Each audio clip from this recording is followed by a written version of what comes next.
வணக்கம் மக்களே, welcome to my YouTube channel. So Bigg Boss கொண்டாட்டம் பார்ட் 2 இந்த வாரம் இன்னைக்கு வந்து டெலிகாஸ்ட் பண்ணாங்க. ஸோ அதில் வந்து விஷால் வந்து தர்ஷிகா பேரை வந்து அவாய்ட் பண்ணியிருப்பாப்ல. ஸோ அது எதுக்குன்னு நான் உங்களுக்கு சொல்கிறேன். அதுக்கு முன்னாடி ப்ளீஸ் சப்ஸ்கிரைப் பண்ணலைன்னா சப்ஸ்கிரைப் பண்ணிக்கோங்க அண்ட் லைக் பட்டனை கிளிக் பண்ணிக்கோங்க. ஸோ என்னென்னா பிக் பாஸ் கொண்டாட்டம் பார்ட் 2 வந்து இந்த வாரம் இன்றைக்கி வந்து டெலிகாஸ்ட் பண்ணாங்க. லாஸ்ட் வீக் வந்து பார்ட் 1 டெலிகாஸ்ட் பண்ணியிருந்தாங்க. ஸோ இதில் பார்த்தீங்கன்னா ஜெஃப்ரி அண்ட் விஷால் 2 பேரும் சேர்ந்து ரோஸ்ட் சாங்னு சொல்லி பிக் பாஸ் அந்த கண்டஸ்டண்ட்டை வந்து எல்லாரையும் ரோஸ்ட் பண்ணுறதுக்காக ஒரு சாங் வந்து ரெடி பண்ணியிருந்தாங்க.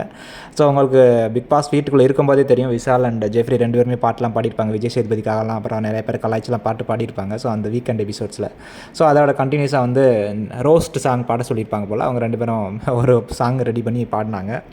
ஸோ அதில் நிறைய பேரை கலாய்ச்சிருந்தாங்க. சௌந்தர்யாவையெல்லாம் நீ வச்ச புளிக்குழம்பு விஷால் மாமா, நீ செத்தேனா கோமா, நீ சாப்பிட்டேனா கோமா தான் மாமா அப்படிங்கிற மாதிரி. அதுக்கப்புறம் நம்ம அருண் வந்து முத்துக்குமரன் டபக்கு டப்பான்னு சொல்லியிருப்பார்ல, ஸோ அதையும் சொல்லி கலாய்ச்சிருந்தாங்க. அதுக்கப்புறம் பவித்ரா நீ வந்து வீட்டுக்குள்ளே எப்போவுமே கூட்டிக்கிட்டே இருப்போமா அப்படின்னு சொல்லியிருந்தாங்க. ஸோ இந்த மாதிரி நிறைய பேரை கலாய்ச்சிருந்தாங்க. அதில் வந்து நம்ம தர்ஷிகா பேர் வரும். ஸோ ஜெஃப்ரி வந்து பாடுவாப்பில் தர்ஷிகா அப்படின்னு.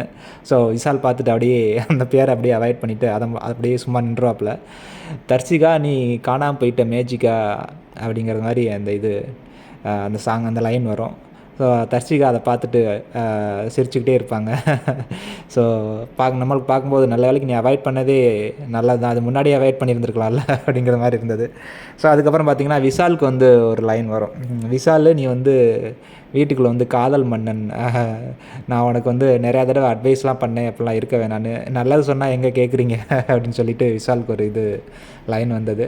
ஸோ நல்லா இருந்துச்சு அந்த ரோஸ்ட் சாங் ஆக்சுவலாக ஃபுல்லாக கேட்கும்போது. அதுக்கப்புறம் பார்த்திங்கன்னா அண்டஹாகசம் அப்படின்னு வந்து நம்ம மாக்காப்பா வந்து ஒரு ஷோ வந்து தொகுத்து வழங்கிட்டு இருக்கார்ல. ஸோ அதில் வந்து இங்கிட்டு வந்து தர்ஷிகா சைடு ஒரு 3 பேர், தர்ஷிகா, முத்துக்குமரன், தர்ஷா, அங்கிட்டு வந்து பவித்ரா, ராயன் அண்ட் மஞ்சரி எல்லாருமே கலந்துருப்பாங்க. ஸோ அதில் வந்து தர்ஷிகாட்ட வந்து ஒரு இது மாதிரி கேட்பாங்க.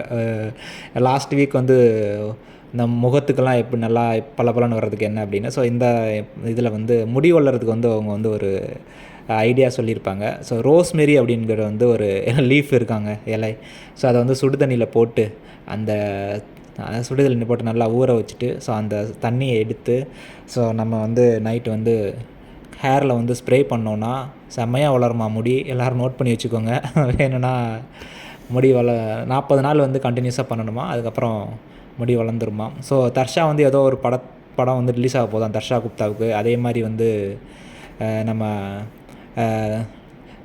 பேர் என்ன, மஞ்சரி, அவங்களுக்கு வந்து ஏதோ ஒரு நல்ல விஷயம் நடக்க போகுதுன்னு நினைக்கிறேன். ஐ திங்க் கல்யாணம் நடக்க போகுது என்னன்னு தெரில. ஸோ அவங்களும் சொல்லிட்டு இருந்தாங்க ஒரு கூடிய சீக்கிரத்தில் ஒரு விஷயம் நடக்க போகுது அப்படின்னு. ஸோ இது நடந்தாலும் யாருக்கு நடந்தாலும் நல்லதாகவே நடக்கட்டும் அப்படின்னு நம்மளும் வாழ்த்துக்கள் சொல்லிடுவோம். தேங்க்யூ.